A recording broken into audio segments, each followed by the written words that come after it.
everyone else is up to, and yeah, okay, this the trend is this way. That's kind Yeah, of I mean, nice. I find too, like with like alt games, it's nice like having it curated, and then like I find it inspiring, and just not even though I wouldn't or don't have any plans to make those type of games. Yeah. Like it's like in this too. Like I don't really, I'm not a comic artist, but it's nice to Yeah. kind of get out there and see people and see what they're working on. And Yeah, absolutely. Totally agree. And Vancouver is exceptionally talented, so that's just my thoughts. and this is even better than last year because I have the whole game booth. Yeah, I mean, I think this is one of their first times doing this, and the whole idea is to get Vancouver comic artists involved with the gaming community, because I think the gaming community is expanding and growing, and we have such a diverse populace of people making independent games. So connecting the two is what their vision is, and it's really come along. It's looking good. Yeah, I was expecting it to be like integrated with the comic artists. Like I was expecting to be in the same space because it's definitely like less popular than the rest of the comic arts festival. That's true. But speaking of that, what's your name and what's your game you're demoing at VanCap? Oh, sweet, yeah.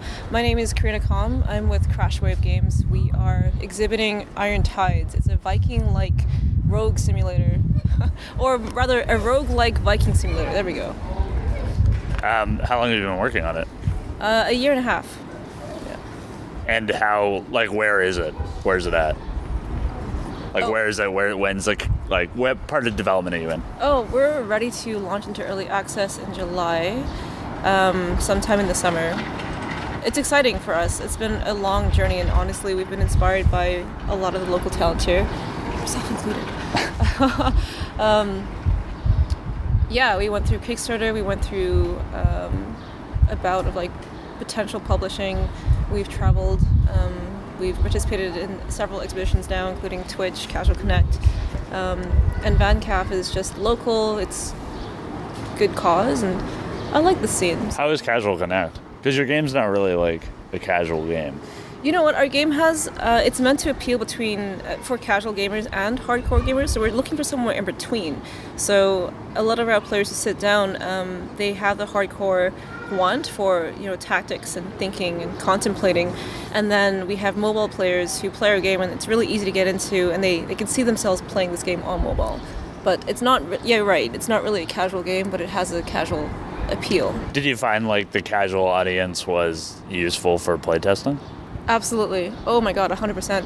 I mean, it's the difference of like, we were just talking about tutorials prior to this talk, and yeah, if you can appeal to a casual player who doesn't want to sit through pop-up after pop-up or, really crazy rules, if you can get them to sit down and play the game and it's intuitive enough that they understand, I think that was the biggest takeaway for us. If that makes sense. Yeah. Did you, with the Twitch meetups, did you notice kind of a different, like are you noticing different kind of play styles for the different events you go on, and like what parts of the game are you kind of getting the best feedback at these different events? We definitely like the more hardcore players, I have to admit, because they die less. they just kind of strategize a bit differently, and they're more used to complex rules like taking your turn, movement, action. They understand that more proficiently than someone who's a casual gamer.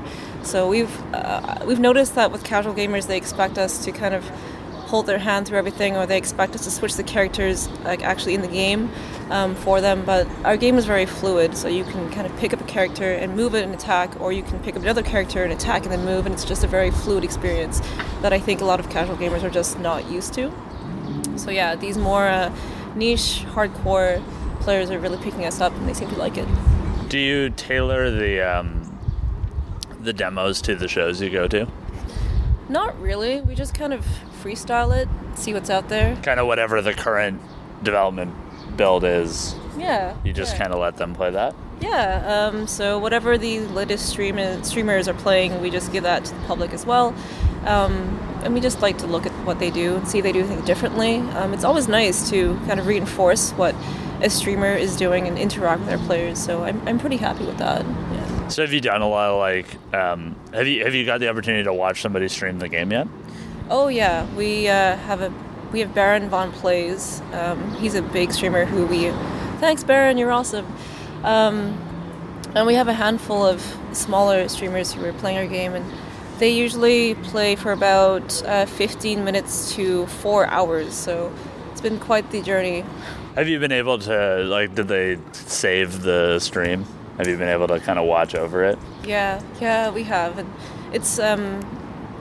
it's helped us develop as well, so we can see what we're doing wrong or what we can improve on, and figuring out how we can make the game better for everyone else. Kind of the overall goal. Yeah. I've found that, like, when we would release a game or release a build, that, like, we could go on Twitch to just see how things are going and try to catch bugs. Oh, cool. Like, we could just, like, because we just notice things that people would not necessarily notice that are playing it, like, kind of like smaller bugs.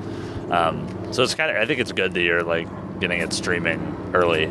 Yeah, we're trying. And I think it's so ironic too, because like you yourself as an artist or developer, software artist, you probably notice things that the players aren't noticing. And I feel the same way in this case. We've come so far, and there are some issues that we've noticed that no one else can see, and we just kind of like, yelling this out of our head. What are some of those? Definitely usability issues. So, our game. Wouldn't they notice that? No, they wouldn't. They just accept it. Like, that's the difference between a casual gamer and a hardcore gamer. Okay. Or, just any kind of gamer, really. Some gamers just accept the fact that I have to move my mouse here, and then move my mouse here, and then move my mouse back there again. And in our eyes, it's like, oh, this player's getting exhausted from doing all this work, and we just want them to get to the action. Or sometimes. So is that the casual gamer noticing that? Like, is the casual gamer okay with it, or is it the hardcore gamer that's okay with it? I think it's the casual gamer, primarily because the game is complex in what it is and what it has to offer, and there are a lot of rules. Every character has 4 abilities, but they draw from a pool of 7. So if you give the player 3 characters to start with, they have 12 abilities to think about off the top of their head. And our demo features 3 characters, and so we can already see the difference between a casual gamer and a hardcore gamer. A hardcore gamer will go ahead and read all the skills and then understand them inherently, and then they just go ahead and play. We have hotkeys, so it feels like a real-time game but turn-based. And then the casual gamer will spend a lot of time going back and forth trying to remember what each skill does, and it's kind of exhausting for them to remember all these things and then execute. So how do you design the hotkeys?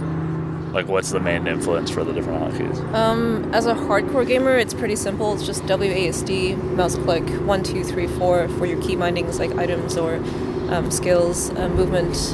It's pretty simple. It's pretty standard. Spacebar, once in a while, enter keys. Oh, okay. So you're not getting into like super weird, like StarCraft-esque hotkeys where each skill has a different. No, that's like an entirely different audience. I think we're going to stick, again, between casual to hardcore, try to find that middle niche that likes both. What was the inspiration of doing 4 skills or 7 total, but taking 4 in? Well, we thought about 3, and we thought that was too easy. And we honestly just like the number 4. It's like, typically in game design, 3 is a good number to start with anything. If you notice, like, boss fights in Mario, there's always 3 levels to every single boss. Humans just like the number 3. So if we take 3 and we add 1 more, it's saying that we want to appeal to that more casual gamer, but we're going to make it just a bit more challenging, if that makes sense. Yeah, I don't play too many mobile games, so don't quote me on this at all, but if you play a mobile game, I suspect that they will have a limited number of abilities. Like maybe Clash of Royale might be a good example, where you don't actually even see the abilities. The units only do one thing, and all you have to do is deploy them. So in a game like ours, we don't want that same experience where you just deploy things and they mindlessly do things on their own, you just watch. We want you to be actively engaged, and that's why we chose 4. Okay. Yeah. And then why not have 2 separate, why 7? That's a good question. Honestly, we just wanted to have a bit of variety with our characters, but if we had too many, the characters wouldn't really follow a class. Yeah, so we have, for example, we have a character called the Valkyrie, and she's a high mobility character with a high crit chance, but she has low health, and she doesn't really block as often as the other characters do. So how many abilities can we really use for her other than a leap ability, or a double stab, or a triumphant strike, or like a nice finisher ult move? There isn't really much else we could do with her in terms of class. Otherwise, she'll start becoming like a tank. Like yeah. So how many classes did you go with, or what's the current kind of landscape of the classes? So right now we have 4 characters. We hope to release to early access with 5, but also don't quote me on that one. Full launch, we're going for 6. And is it always just 3 people in a party? You can have as many as your boat will allow you, so you can upgrade your boat. Oh, interesting. Yeah, the idea is that your Vikings will be very expendable. The battles are, we're tweaking our AI, and we want you to die. We want to kill at least 2 Vikings per voyage. And I know that sucks. What's a voyage? Is that like one fight? It's like a raid, basically. Like you're planning a raid. The idea is you're a Viking chieftain, and you're planning a raid to go on sea. So you select your crew, you buy some food, and then you sail around an endless sea, an open world sea, and encounter different opportunities, fight in different locations, and then exit once you finish your goal. Okay, and then what like losing 2 Vikings per raid is intense. What's the ability to bail? You lose a lot of things. So, I mean, if you are a Viking chieftain and you come from a strong clan, and you say to your clan, I'm going to sail out there, and I'm going to come back with the head of this vicious pirate, and then halfway through your journey, you're like, you know what? That's not such a good idea. You come back home, all your Viking people are going to lose faith in you. So the idea is you build up this resource called glory. So you're a very glorious Viking. And if you ditch halfway, you lose a portion of your glory. So okay. Yeah. So what that's really interesting. Like how are the quests kind of generated? Like, because that seems like a very elaborate quest. Yeah. We have islands. So we intend to release with 6 islands, and every island will have 1 main quest and 1 side quest. So you can finish this main quest, go through this voyage of like finding Sigurd on the sea somewhere, and then if you feel like you want to level up, you can always engage in the side quests, which will usually have enemies about that same level. So every level is a bit more challenging, and you get introduced to more factions and whatnot. But that's what we're doing it so far. We're trying to weave a story together. So. And is it all like procedural quests, or is it kind of like a pre kind of set up thing? It's kind of a procedural quest. So we have the main idea.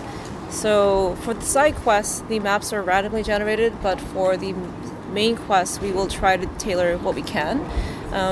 The battlefields will be different every single time. Right now we have 42 unique battlefields, and we hope to release the final build with close to 200 or more. So there's always variety, and there's always something happening new. Cool. So at VanCaf, like, have you seen anything that caught your eye so far? Yeah, there are a lot of cool games here that I'm so excited to talk about. So the Hex is one of them. It's just a weird game. And it's great because he basically has like 6 mini games in one, but he's crafted this really strong narrative behind what's happening. It's like a murder mystery of sorts, but with all these different characters that can do things and stuff. Interesting. Yeah, I won't get too much into the detail with that. How would you describe the art style? I was gonna say it reminds me of like late night Teletoon. Yeah, that's such a good. Like that's kind of level where like I remember not wanting to watch some of those shows because they just disturbed me. Yeah. Kind of. That's kind of how I would describe the art style. Actually, yeah, I think you've hit it on the head. It's like late night Teletoon. I think it works well hand in hand with what he's doing because he has a disturbing narrative as well. So it just pulls you in like more than I thought it would, and he's got really cool sound effects in there too. So yeah, I think overall I'm looking forward to it. And obviously Wander Song is pretty sweet. That's going to be a good game too. It's also the good rapport where you shout out the games that are right next to your game and stuff like. It's always the good play because you probably see more of those than anything else. And I think the best thing about being next to these guys is I can hear what the gamers are saying about their game as well. So it's not just me saying it. It's like, oh, this game is a mind fuck, and that's what I've heard a lot about the Hex and Coney Island. So yeah, it's nice to be close to these dudes and seeing what they're up to. Cool. So is there anything else you want to shout out? Or anything you want to plug? Don't have any social media accounts or... Oh, yeah, you could follow us at Iron Tides. We also have a website, irontides.com. We have the demo up there, which we might be taking down in June, so if you want to come check it out, feel free to download it, send us an email. Have you been doing have you been updating a demo throughout development? Yeah, so about every week we have a new build. Huh. We are currently on build 125, although the build that we're showing today is build 127. What's the demo? What's the demo? Like, what is the demo? Like, our demo mode, you just go in the dungeon, and then when you finish, you go back into the dungeon. Like, it's like a random dungeon, random party group. Like, we take the whole town out is our demo mode. Oh, cool. Because the town really slows things down at shows like this. Just because it's a lot. And also, you don't care about your heroes, really. It's not your save. Like, just go into the dungeon. That's the more exciting part. It's how we do it. So I'm curious, like, what's your demo consist of? Our demo is one complete quest. So the first quest is a tutorial, and then it leads you into the reason why you're on Iron Tides. So the first quest is really discovering what happened on the seas, which can take a while. The longest play session I've seen yesterday was over an hour, and he finished the complete quest. But you can stop at any point. You can do side quests. It's almost like a complete game, but it's just a demo. So have you used the demo to, like, focus test things? Yeah, absolutely. Oh, okay. So you like kind of mold the demo to what you want to test?